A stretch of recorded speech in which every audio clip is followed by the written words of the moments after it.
ईरानी सदर इब्राहिम रईसी परॾेही वज़ीर ऐं ॿिनि जी जनाज़े नमाज़ अदा। हेलीकॉप्टर हादसे में फ़ौत थियल ईरानी सदर इब्राहिम रईसी, परॾेही वज़ीर हुसैन अमीर अब्दुल्लाहियान ऐं ॿियनि जी तेहरान में जनाज़े नमाज़ अदा कई वई।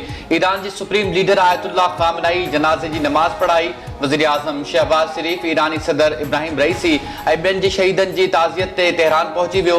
वज़ीर आज़म ईरानी क़यादत सां सदर, परॾेही वज़ीर ऐं ॿियनि शहादत ते ताज़ियत जो इज़हार कयो। वज़ीर आज़म शहबाज शरीफ़ ईरानी क़यादत सां अलॻि-अलॻि मुलाक़ातूं पिणु कयूं। वफ़ाक़ी हुकूमत IMF सां ॻाल्हियुनि लाइ गैस महांगी करण जी तयारी शुरू करे छॾी। घरेलू भाण CNG ऐं सीमेंट सेक्टर लाइ गैस महांगी कई वेंदी। IMF मिशन खे गैस सेक्टर जो गर्दिशी कर्ज़ घटि करण लाइ 3 प्लान ॾिना विया। फर्टिलाइज़ेशन प्लांट्स लाइ गैस अघनि में इज़ाफ़े जी तजवीज़ ॾिनी वई। ज़रियनि मूजिबि प्रोटेक्टेड ऐं नॉन प्रोटेक्टेड वाहपेदारनि लाइ बिल 1 खां 400 रुपयनि ताईं वधाइण जी तजवीज़ ऐं तंदूरनि लाइ गैस महांगी न करण जी तजवीज़। उगाड़ी सुधारनि ऐं ट्रैफ बाबति डेटा IMF सां बर वक़्त शेयर करण ते बि इतफ़ाक़ कयो वियो।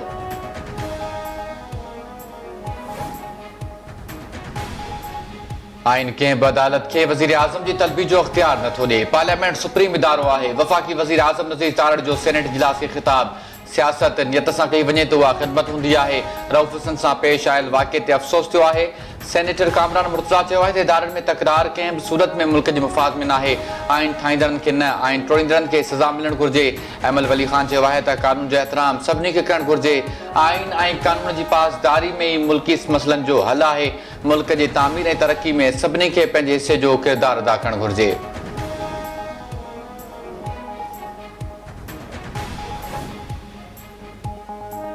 पाकिस्तान चीन जी तरक़ियाती अमल में शामिल थियण जी उमीद रखे थो। पाकिस्तान हमेशह चीन सां गॾु बीहंदो। पाकिस्तान चीन जे बुनियादी मुफ़ादनि जो तहफ़ुज़ कंदो। पॉलिसियुनि जो तसलसल चीन जे मुआशी कामयाबियुनि जो अहम सबबु आहे। ॿिन्ही मुल्कनि में माण्हुनि जे अच वञ में सवलाई लाइ पॉलिसियूं जोड़ण जी ज़रूरत आहे।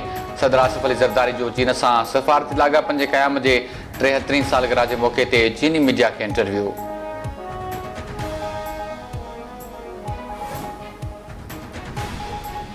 सिंध जे मुख़्तलिफ़ खातनि में इन करे नौकरियूं नाहिनि ॾेई सघिया छाकाणि त MQM वारनि कोर्ट में वञी स्टे ऑर्डर जारी करायो। पीपल्स पार्टी जो नारो ई रोज़गार ॾियणु आहे। पीपल्स पार्टी सदाईं मेरिट ते नौकरियूं ॾिनियूं आहिनि। सूबाई वज़ीर नासिर हुसैन शाह जी सिंध असेंबली जे ऐवान में मेंबरनि खे आगाही। संदसि चवणु आहे त सिंध जे अक्सर इलाइक़नि में अणएलानी लोड शेडिंग थी रही आहे। वर्ल्ड बैंक जे सहकार सां माण्हुनि खे बिजली फ़राहम कई वेंदी। सोलर ते ईंदड़ ख़र्च जो 30% घर मालिकनि खे भरणो पवंदो। 10 ज़िलनि जे 2 लख घरनि खे सोलर ते बिजली फ़राहम करण वारे मनसूबे मां रुॻो 300 घर मालिकनि पंहिंजो हिसो ॾियण ते रज़ामंदी ज़ाहिर कई आहे।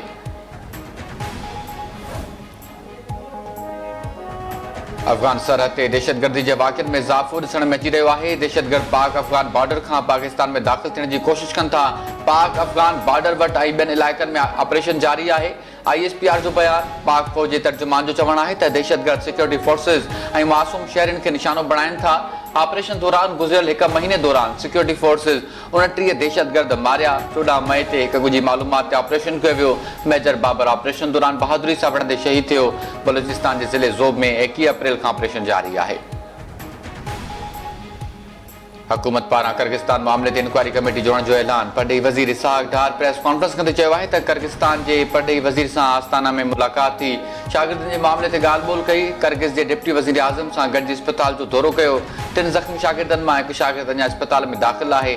3233 शागिर्द वतन वापसि पहुची चुका आहिनि। सिंध जे सीनियर वज़ीर शर्जिलिना मेमून जी हिदायत ते एक्साइज़ खाते में रैपिड रिस्पांस यूनिट क़ाइमु। DG excise rapid response unit जो सरबराह हूंदो। शर्जिलिना मेमून जो चवणु आहे त रैपिड रिस्पांस यूनिट मंशियात ख़िलाफ़ कार्रवाइनि खे यकीनी बणाईंदो। टैक्स जो हदफ़ हासिल करण लाइ ऑफिसरनि जी बदिलियुनि ते पाबंदी लॻाई वई आहे।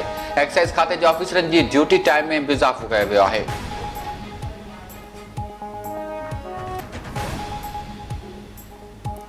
मुल्क जे अक्सर शहरनि में मौसम अॼु सख़्तु गरम। गर्मी पंधु मामूल खां 6 डिग्री सेंटीग्रेड वधीक रहण जो इम्कान।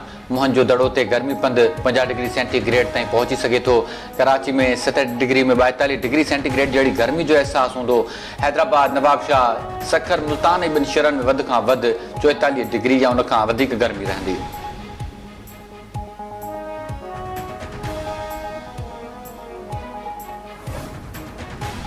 शहदादकोट में ॾोहारियुनि सां मुक़ाबले में पुलिस एहलकार शहीद 2 ॾोहारी मारिजी विया। सेक्शन थाणे जी हद मच्छी मार्केट भरिसां पुलिस जो ॾोहारियुनि सां मुक़ाबिलो थी पियो। हथियारबंदनि जी फायरिंग में पुलिस एहलकार अब्दुल रसूल सुमरो ज़ख़्मी थी पियो। सिविल अस्पताल में ज़ख़्मनि जा सूर नसण ते दम ॾेई छॾियो।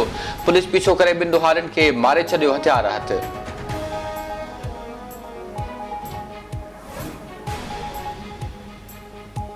मीरपुर माथिलो में हथियारबंदनि हथां ज़ख़्मी थियल नसरुल्ला गडानी कराची मुंतकिल। नसरुल्ला गडानी खे एम्बुलेंस ज़रिए रहीमयार खान खां कराची मुंतकिल कयो वियो। सिंध जे मुख़्तलिफ़ शहरनि में कल मधड़नि पारां नसरुल्ला गडानी ते कातिलाणे हमले ख़िलाफ़ फिटरबंद हड़ताल।